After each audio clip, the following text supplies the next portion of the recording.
Good jab on the face. It's hard to imagine today, but about 100 years ago, boxing was one of the most popular sports in the US. More people went to some championship bouts than could fit into any NFL stadium today. But for boxing, it was all downhill from there. There are a lot of reasons why, but one of them is that a lot of people see the sport as barbaric because it causes brain damage. After the most murderous beating a man ever took in the ring, and after years of getting hit in the head, many boxers develop dementia and depression as part of a disease called dementia pugilistica.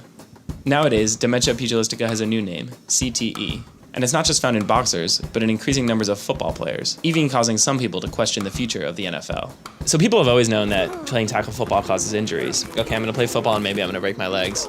Maybe I won't be able to run when I'm 50. Players have known that forever, but what we didn't know is that playing tackle football can cause really long-term brain injuries. There's something a lot less sad about a 50-year-old who can't run versus a 50-year-old who can't think. The things we do to one another, okay?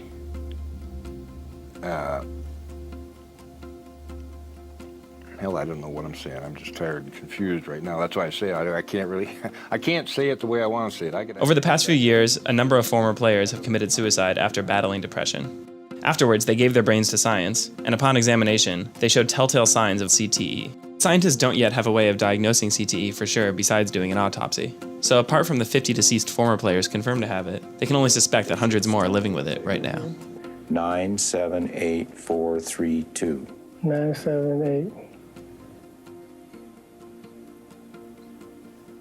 For a while, the NFL was completely repressing research. They were telling players that concussions were a relatively safe type of injury to suffer, but with pressure mounting, the league changed course, settling a class action suit for $765 million and pouring money into CTE research.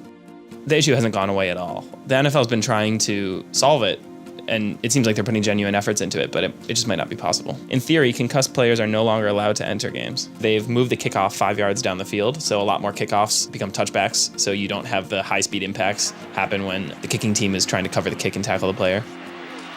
They've changed the rules in terms of head-to-head hits. On defense, you can't use your head or your helmet as a weapon. If you're a running back, you also can't lead with your head to hit other players' heads. Those are the easiest things to target. They're kind of the lowest hanging fruit. They can't get rid of concussions entirely, those rule changes. Some concussions happen on the most random incidental plays. I mean, you have these huge, fast guys running at high speed, so even if you ban specific types of hits, we're still seeing concussions happen with alarming frequency. There's another problem. Even if they got rid of concussions completely, some of the scientists think that subconcussive hits, so even milder type of hits that we might not even notice watching on TV, also lead to CTE over time. They're still trying to figure that out, but if that were true, that would basically mean that the game of football as we know it is fundamentally unsafe. The NFL is more popular than ever. The Super Bowl gets over 100 million people, so that's a third of the country watching it. And just on a week-to-week basis, more people watch football than any other sport. It's more popular by an order of magnitude. But lots of parents are worried about the safety of the sport. A lot of people have come out and said they wouldn't let their kids play football because of the health risks. In fact, if I had a son, I would be real leery of him playing.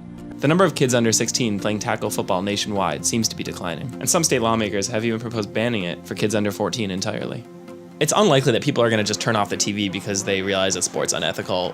What's going to kill football, if it dies, would be parents not letting the next generation of players put on a helmet. Got to find a way in this game to help eliminate that play right there, and I don't know how you do it.